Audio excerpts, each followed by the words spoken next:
This is Oscar Mike Radio number 135. Oscar Mike Radio is part of the Hubazoo Network. Find out more on hubazoo.com. That is WHOOBAZOO.com. And it's number 135. I was kind of mulling things over, and I realized that I hadn't talked about my military story in a while. And I looked at it, and the last time I did a military story podcast was February 9th, 2018. Wow. And it's not a bad thing. It's just a lot of good stuff going on. Lots to talk about. People are reaching out more about being on the podcast, which is very cool. And lots of new things being tried. The live casts are picking up. So it just kind of fell by the wayside. And literally, I was kind of like, oh, what am I going to do this week? I'm like, I haven't done my military story in a while, so I'm going to do that. Before I get to that, just a quick shout out to Becky Tuff. I tried the Thieves All Natural Cleaner. I've got a little live video on, by the time you hear this podcast, I'll have a live video on Instagram, Facebook, and Twitter, talking about the virtues of it, and so far I think it's worth the hassle. So as much as it pains me to say, Windex and Simple Green are going bye-bye. So all good stuff, right? All very, very good stuff. And it's kind of funny looking back at the podcast episode 79. That was back when I was calling them episodes. And it was part 6. The question of the week was, did I watch Super Bowl? And so I'm gonna start off with that question. I got asked by colleagues mainly, and a lot of them are Patriots fans. They saw the Saints going, deep into the playoffs. They were all earlier in the season surprised that I was not watching any football this year. And they wanted to know why. And I'm like, well, it's just a choice I've made. And that wasn't good enough for some people, and that's fine. I didn't mind. The reason why I'm continuing not to watch football is more than just the whole anthem thing. My moment really came in 2 phases. The first was like, wow, I could not believe the Saints organization endorsed and knelt during our national anthem at the London game in England. I really had a hard time dealing with that. That was not easy for me to accept in any way, shape, or form. I really felt like that was a real slap in the face to Americans who, maybe they didn't agree with the kneeling, but they didn't want the flag disrespected either. And I thought it was certainly taking our dirty laundry and airing it in a foreign country. I really had a problem with that. And, I have had several problems with the Saints organizations over the last couple of years. I had problems with the Greg Williams bounty gate. I had problems with some of the way the ownership acted towards Ms. LeBlanc, who was running the Saints for a while.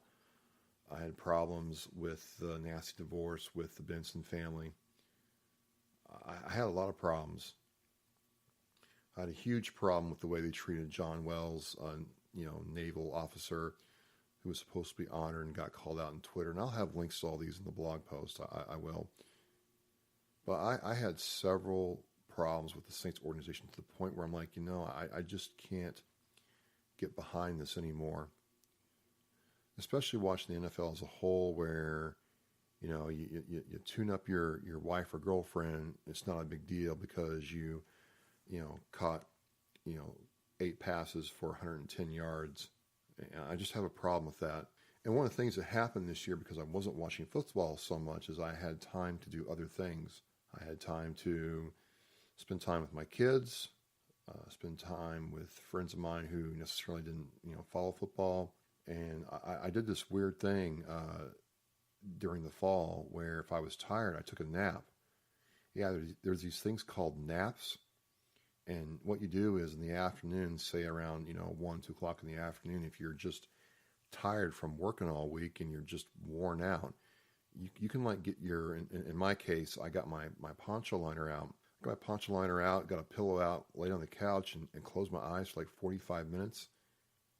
It's this weird thing. I woke up from this thing called a nap and was refreshed. I felt great. I'm like, wow, this is awesome.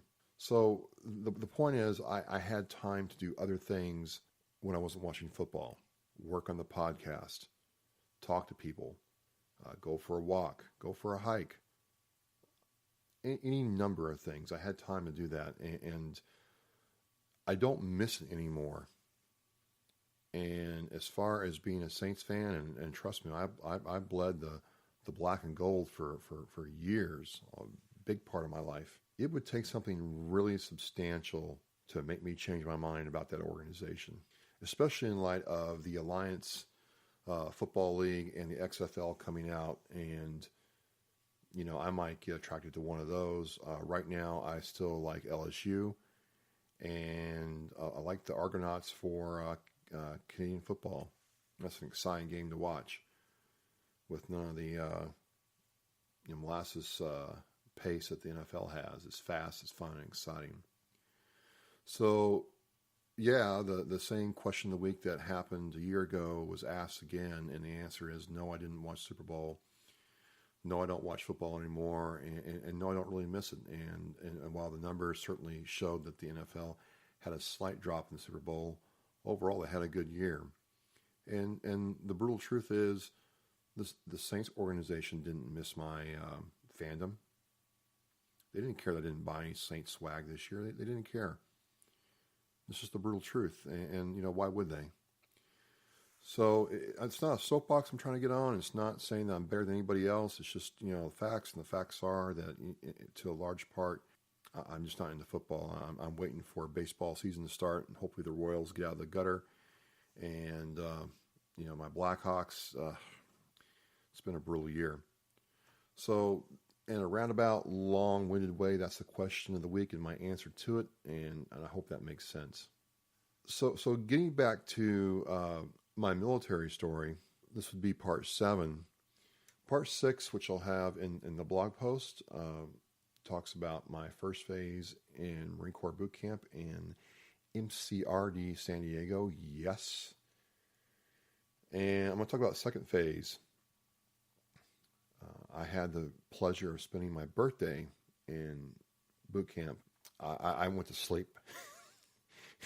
It really didn't mean much. But second phase in San Diego is done a little bit different than Paris Island. It's still the same training program. You still do the same stuff. It's very, very different in the fact that they load us all on buses. They still do this and take you to Camp Pendleton, to the range.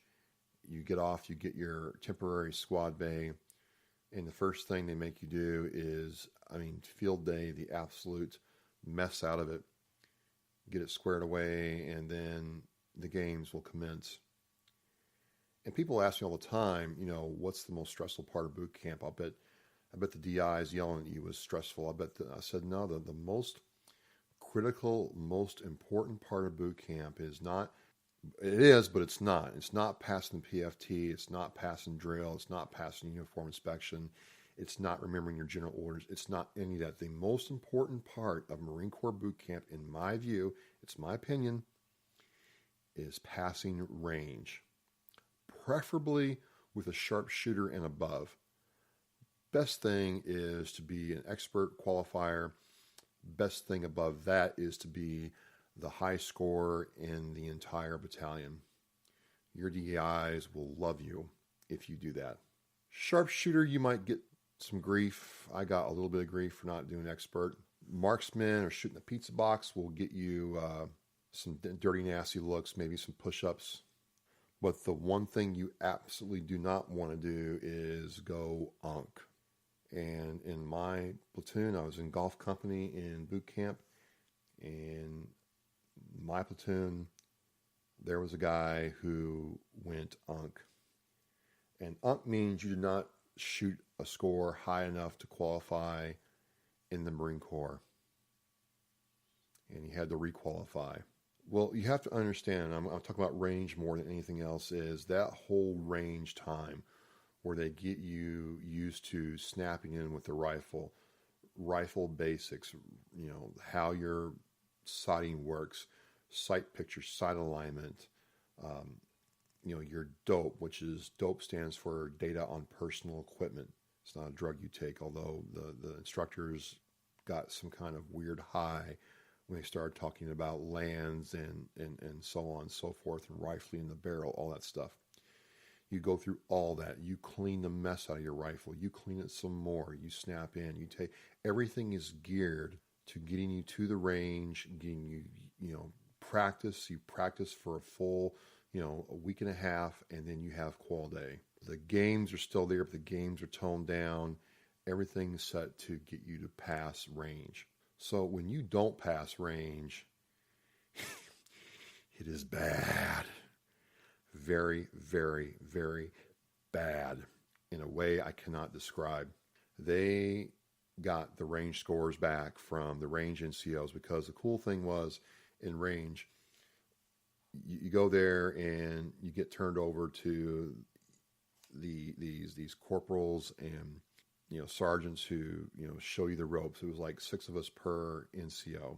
And I don't know if mine was a corporal. I think we all asked him some questions because he was a lance corporal, and come to find out he had misbehaved, and instead of getting kicked out, he had to put up with some stuff, but he got busted down in rank. He was kind of cool. He was kind of chill, didn't really stress us out too much, but man, he wanted us to shoot good, and mistakes were punished, and proper execution was rewarded. These guys would work with you for a week and a half, looking at your form, looking at your trigger pull, your breathing, all that stuff that goes into getting a sight on target.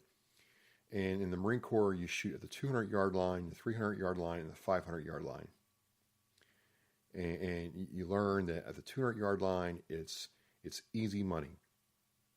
Believe it or not, 200 yards is with M16A2 or M1 Garand or M14 or M4 is easy money all day long.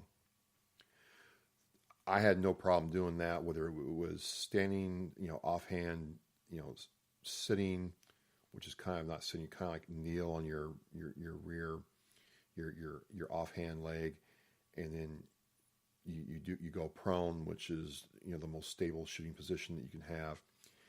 And no problem. The 300-yard line wasn't my forte. I don't know why, but I never really got that. It wasn't any, more difficult. It wasn't mine.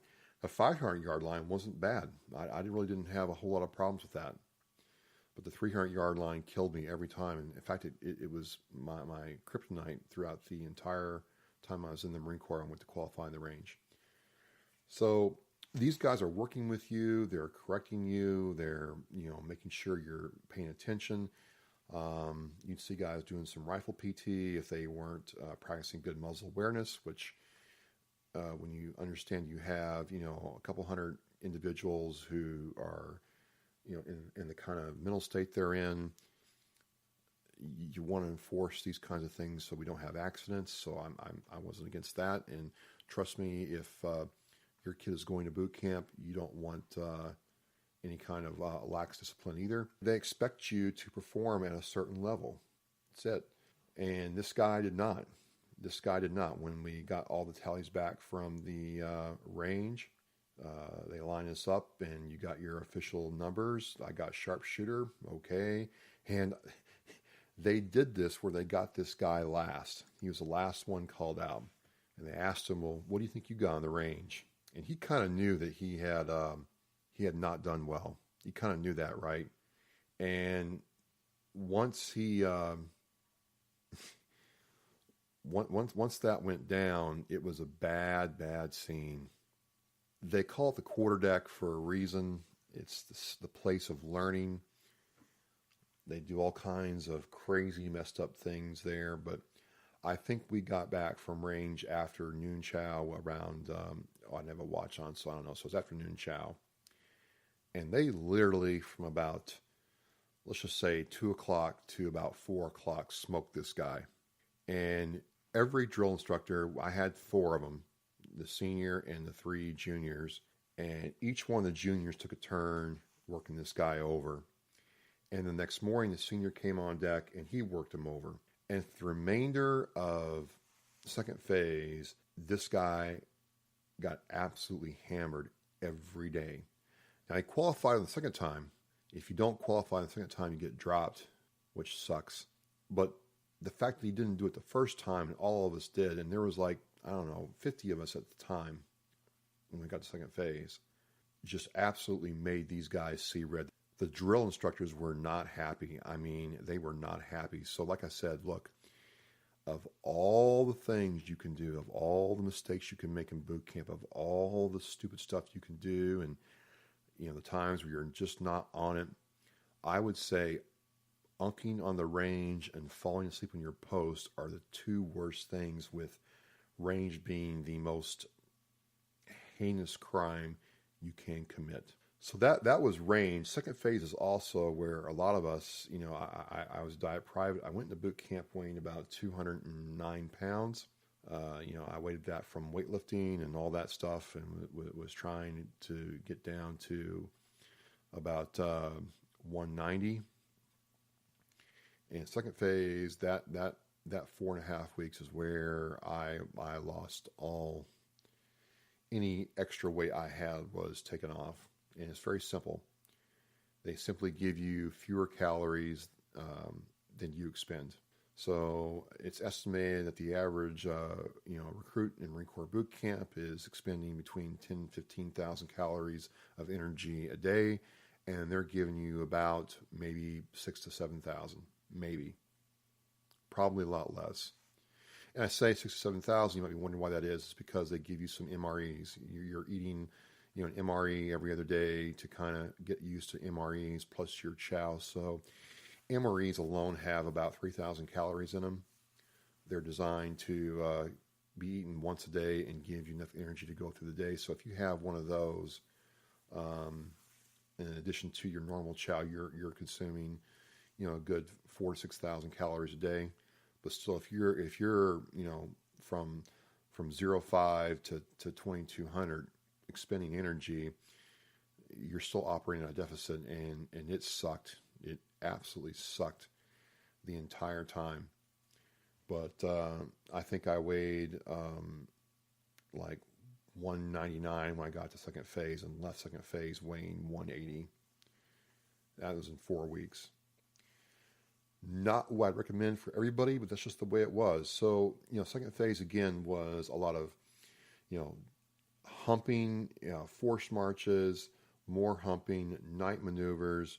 We got to shoot the 50 cal, the 240 Golf, the Mark 19, the AT4, our M16, more humping, more night ops, sleeping outside.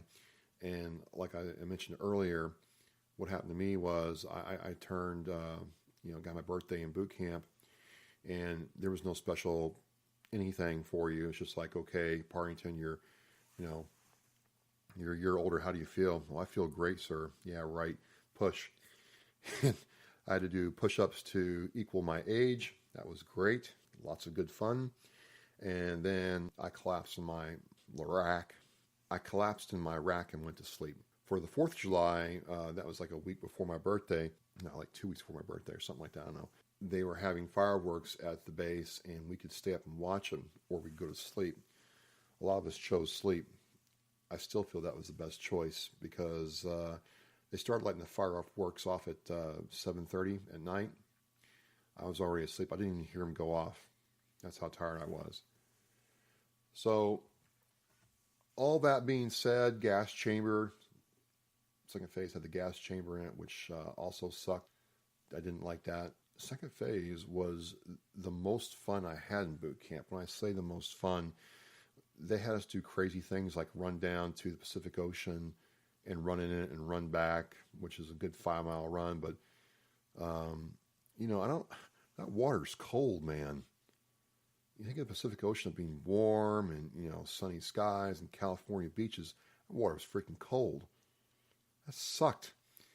But still, after getting thrashed for, 3 weeks straight, it was nice, going on a nice big motor run down there and getting in the water, getting wet and running back. And of course, by the time you got back, you're completely dry. So, hey, just all part of the game.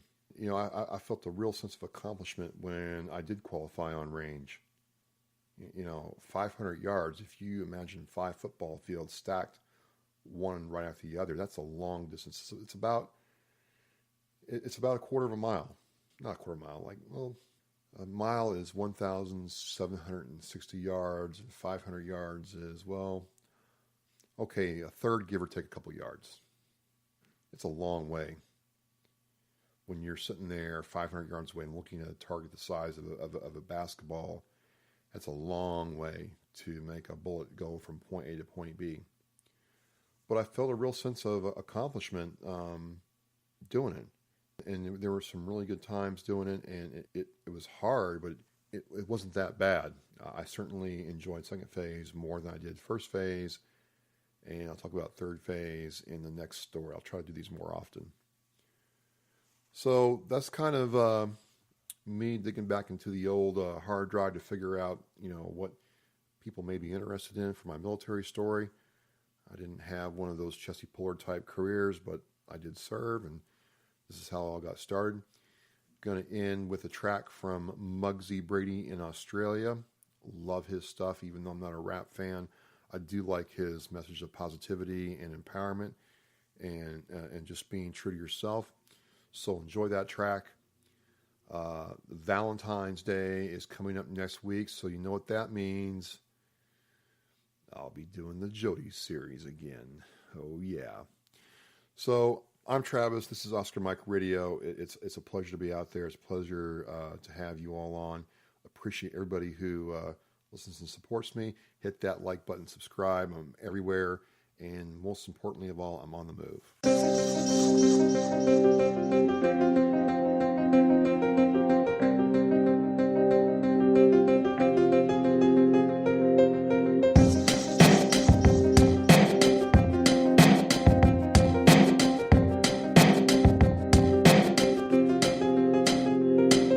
Started from nothing, trying to make something. People push us down and we keep on running. Walk through the storm, walk through the war.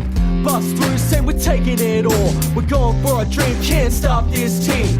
Rushing in and we changing this scene. You think you can stop our movement glory, but we're standing tall in the story. I'm sick of these people being disrespectful. Can't see we're working hard, it's a mental. All around the clock, it's never endful. You can't do the same, so don't step two. Us in a crew, step one, step two. We wanted this from the start, so we're coming through. In your street, bringing that hardcore beat. Making that movement from under your feet. From always something new. Haters, what you gonna do? You're gonna look stupid on what you tried to prove. Because we're pumped dead on your block. Sending out here my message when we're ready to drop. Yeah. You can't stop us, no, we're unstoppable. You can't stop us, bro, we're unstoppable. You can't stop us, we're unstoppable. It's our mission and we're ready to rock, yeah. You can't stop us, no, we're unstoppable. You can't stop us, bro, we're unstoppable. You can't stop us, we're unstoppable. Forward momentum and we ain't gonna stop. Cause I find me an addict. Cause that forward momentum, I gotta have it. Have at it. Not half as good as the next man. 10 times, bro, gotta grab it. By the scruff of the neck, ring it out. End up as a wreck, work it out. Gotta keep it in check, sing it out. That's the name of the game, that's what life's about. To reflect with the best of them. That's what you like to call life's tests, I guess. When you cry, when you're pressed, I said, that's what I like to call life's test, you mesh. Ah, what a sesh. But if you still see rain, then you need to digest what I put in your brains like a pill. It'll make you insane unless you kill what put you here. Who you think you are? You're the highest man here? Well, that's a start. Look around, take it in, we take it all. Now sit back, watch begin. You can't stop us, no, we're unstoppable. You can't stop us, bro, we're unstoppable. You can't stop us, we're unstoppable. It's our mission and we're ready to rock, yeah. You can't stop us, no, we're unstoppable. You can't stop us, bro. We're unstoppable. You can't stop us. We're unstoppable. Forward momentum and we ain't gonna stop.